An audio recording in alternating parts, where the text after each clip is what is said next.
Се наоѓаме во старата Скопска чаршија, која што се смета за едно од најживите и најавтентичните места во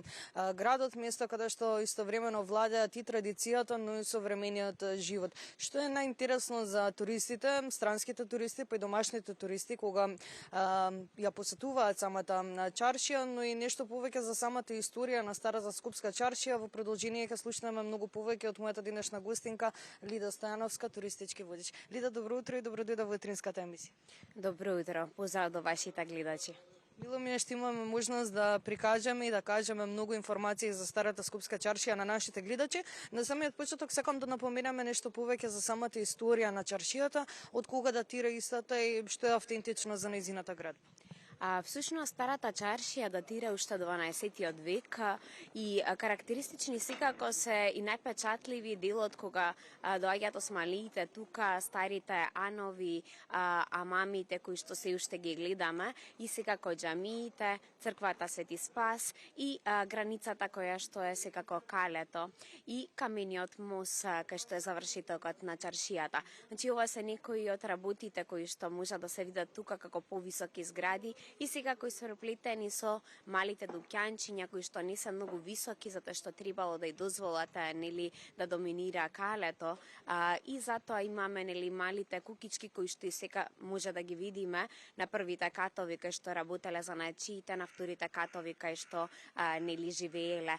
Тоа се некои од бележниците, исто така имаме и кај да се напиеме вода, што било особено важно во минатото, бидејќи денеска можеме да купиме вода од маркет, но во тоа време не можеле и секако знаеме дека летните гориштини потребно е да има и затоа било битно да се има вода и еве и ден денеска имаме фонтани кои што ги користиме за да пиеме вода. Чаршијата е сама по себе интересна бидејќи е и срцето на градот кај што целиот град живеел, каде што се сите собирале не само за да ги произведат работите и да ги продадат занаетчиските производи, туку и да се видат со пријателите, со колегите на некој начин, да организираат тука прослави и на некој начин и да се продолжува и ден денес таа традиција на дружба, секако и да се напијат кафе во кафулињата, односно традиционалните кафулиња во тоа време кај што можеле исто да се напијат кафе и секако хамамите кои што биле не само затоа што луѓето убаво било да се одржува хигиена, но исто така било уште еден начин на социјализацијата, што денеска е променето, ние го правиме тоа во кафичите, во рестораните, но во времето во ова време всушност и амамите биле главниот центар кај што се правеле сите муабети, разговори со пријателите. Значи тоа е нешто интересно за чаршијата која што во тоа време османлиското ги имаме овие два амами кои што денеска останале и 3 каравансари, односно анови, малку помали, на времето имало повеќе. Исто така ги имаме џамиите кои што се уште постојат, имаме црквата Свети Спас, на другиот дел во близина секако на Даут Пашиниот амам се наоѓа и црквата Свети Димитрија. Значи тука бил центарот на сите, дури на времето имало тука и синагога која што била за жал уништена во војните. Чаршијата исто така почнала на некој начин, имала влијанија различни, затоа што луѓето се менувале занаетите, но имало и влијанија секако од земјотресот, од пожарите кои што имале, значи имала такви влијанија. Со текот на времето се менувала и самата Скопска чаршија со тие влијанија кои што ги напомена. Денеска што е најинтересно за туристите? Дали да прашаат многу повеќе за чаршијата, да видат некој посебен објект, да вкусат традиционална храна, да испијат кафе, да купат можеби сувенир? Всушност се ова што го наброи е интересно за туристите. Јас многу зборувам, но тука кога ќе влеземе во чаршијата и нема потреба многу да се зборува, веќе им се допаѓа, се гледа дека на срцето на градот, интересна, привлекува внимание. Тука може да ги направат сите тие работи денеска и да јадат традиционална храна,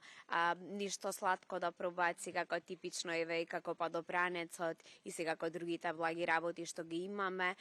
тавче, гравче, секако ќе кебапите кои што се тука популарни и исто така нели секако сега може да си купат сувенири од тука, да се напијат домашно кафе, да се напијат исто така и модерни кафиња, но исто така во чаршијата се уште нели може да се напијат. Баш имав деновиве група секако од Србија кои што се наши соседи и сите бара традиционално нели домашно кафе за да го почнат денот после турата, затоа што има навистина и порано станато, така што знаеме дека кафе културата е многу популарна, па не само тука на Балканот, реално италијанците и нели сите, само што разликата што нашето кафе, јас секогаш кажувам дека трае долго, не се пие како италијанците што го пијат веднаш, туку се пие полека. Всушност кафето може и побрзо да го испиете, но социјализацијата е така што станува, значи 1 сат може да останеме на кафе и они им е чудно на странците, зборувам балканците сега како ќе не разберат, но да, интересно е нели таа. Јас секогаш им раскажувам на традиција дека порано се вареле 3 кафиња кога ќе ти дојдат гости, така што првото кафе нели било за добри дојде, второто кога ќе почнат малку да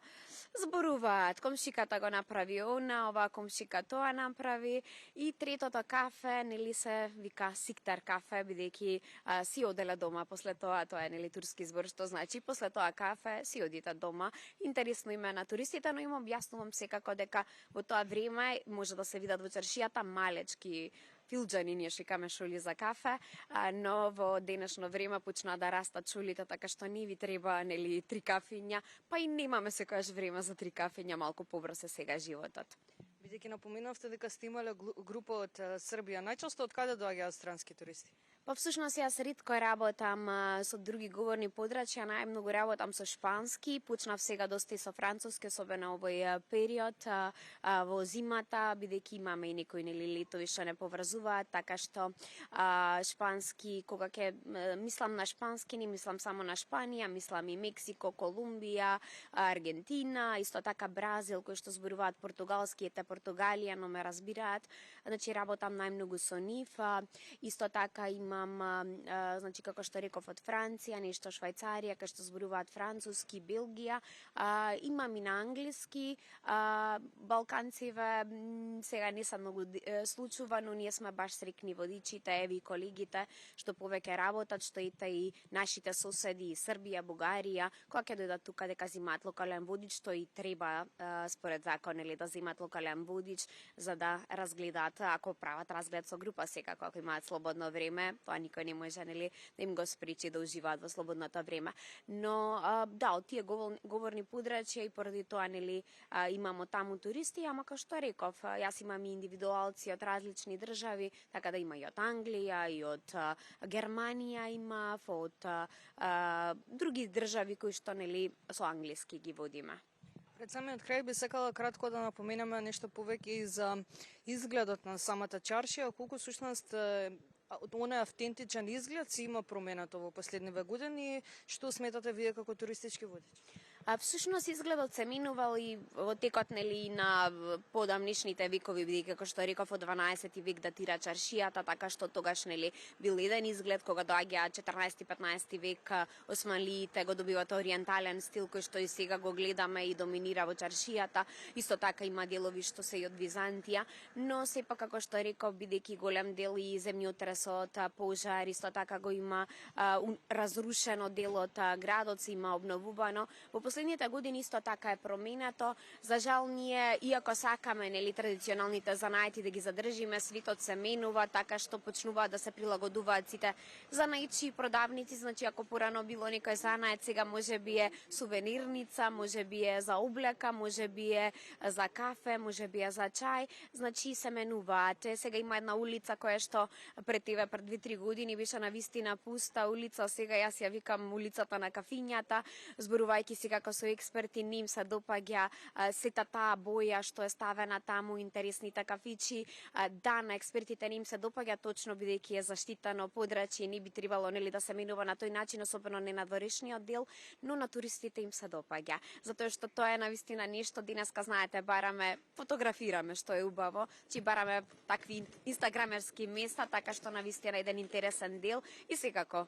кафето секогаш е добро нешто што може нели да се напијат таму, така што мене лично ми се допаѓа тој дел. Сега имаме уште нешто да доработиме, нели, ете калдрмата да се обнови на некои места, тоа се надевам ќе се направи, остатокот значи ќе оставиме на времето да се менува, не можеме нели да го спречиме да се модернизираме на некој начин. Секако и низ времињата се менувало и не може да биде таа чаршија што била во 12 век или во 15 век. Благодарам многу за одвоеното време и што имавме можност да кажеме многу повеќе за старата скопска чаршија на нашите гледачи. Така, ова беше само еден мал дел, сушност, чаршијата им уште многу, ете нека дојдат пак да ја посетат, кој не било одамна, има и такви луѓе. Благодарам уште еднаш.